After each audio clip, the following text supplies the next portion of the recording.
This video is about the science versus the art of sales. What you're going to walk away with is an understanding of why we should look at sales as a little bit more of a science than an art, and how to make measurable improvements in your sales efforts. So this debate goes on all the time. Is sales a science or an art? And it's not an either or question. Is it one more than the other? That's the question. In our humble belief, sales should be more of a science than an art form, because art is a very subjective thing. It's something that is very hard to pinpoint, right? I mean, who are you to tell me if I'm looking at a painting, like Picasso's my favorite artist, right?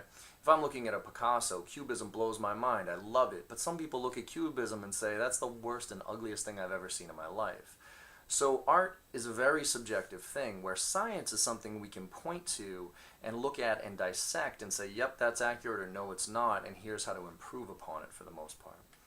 So if we look at sales as more of a science than an art, it'll actually help us get better, measurably better, every single day.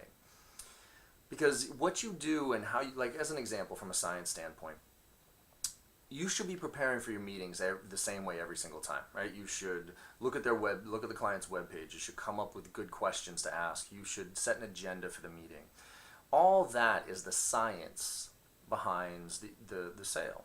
Now, what you do once you're in that meeting and how you adjust to an objection or a difficult question and how you build that rapport and relationship, that's the art form.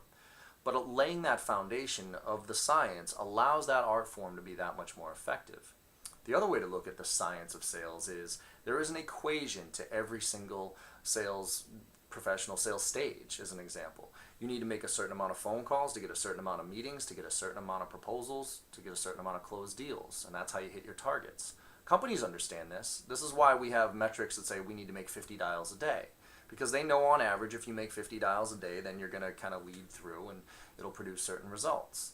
But if we as sales professionals understand that equation, it's a very powerful thing, because then we know exactly where we need help.